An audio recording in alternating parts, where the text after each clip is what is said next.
घर में घुसकर मारता है। अगर डरना है तो वो लोग डरे जो मानवता में विश्वास नहीं करते।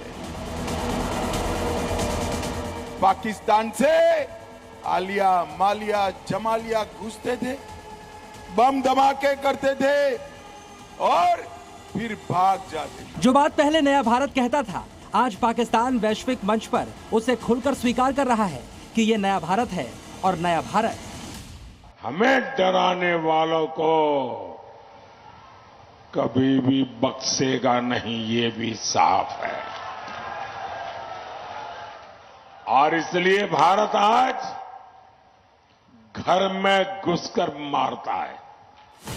कांपते पैर, लड़खड़ाती जुबान और दिल में खौफ लिए संयुक्त राष्ट्र के मंच से अपना दर्द बयान कर रहे ये मुनीर अकरम हैं, जो यूएन में पाकिस्तान के स्थायी प्रतिनिधि हैं।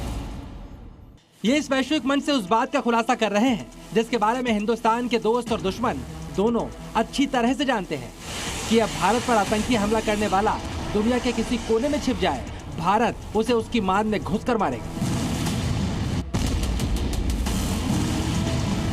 आतंकी मुल्क पाकिस्तान के स्थायी प्रतिनिधि ने संयुक्त राष्ट्र में प्रधानमंत्री मोदी के भाषणों, अमेरिकी और ब्रिटिश अखबारों की खबर को कोट करते हुए भारत पर पाकिस्तान में टारगेट किलिंग के आरोप लगाए। पाकिस्तान भले ही यूएन में कितने भी आंसू बहा ले, लेकिन इससे भारत को कोई फर्क नहीं पड़ने वाला। प्रधानमंत्री नरेंद्र मोदी ने एक बार फिर चेतावनी दे दी, खून की नदियां बहाने वालों को नया भारत छोड़ेगा नहीं। अगर डरना है तो वो लोग डरे जो मानवता में विश्वास नहीं करते, जो आए दिन खून की नदियां बहाते हैं। डरना है तो वो डरे। इधर पाकिस्तान ने अपने देश में हो रही आतंकियों की संदिग्ध मौत का ठीकरा तो भारत पर फोड़ा ही, ये आरोप भी लगा दिया कि अब भारत कनाडा और अमेरिका तक घर में घुसकर अपने दुश्मनों को मार रहा है। मुनीर अकरम का इशारा कनाडा में हरदीप सिंह निज्जर की हत्या और अमेरिका में पन्नू की हत्या की साजिश जैसे मामलों पर था, जिनका अमेरिका और कनाडा भी कोई सबूत नहीं दे पाए हैं। लेकिन आतंक को पालने पोसने में पीएचडी करने वाले देश पाकिस्तान की हालत बेगानी शादी में अब्दुल्ला दीवाना जैसी हो गई है। ये जो आतंक का सरपरस्त देश हमें आंखें दिखाता था, धमकियां देता था, आज उनकी हैसियत वैसी हो गई है, न घर का न घाट का। पाकिस्तान में हाल ही में कुछ ऐसी घटनाएं हुई जिसमें भारत के कुछ मोस्ट वांटेड आतंकियों की हत्या कर दी गई। ये हमले कई शहरों में हुए। पाकिस्तान के आरोप हैं कि 2023 में उनके मुल्क में टारगेट किलिंग की काफी वारदातें हुई हैं और इनमें से 15 संदिग्ध मौतों में भारत का हाथ है। इस तरह की वारदातों में ज्यादातर मौतें अज्ञात बंदूकधारियों की गोली से हुई है। भारत टारगेट किलिंग के किसी भी दावे को खारिज करता है।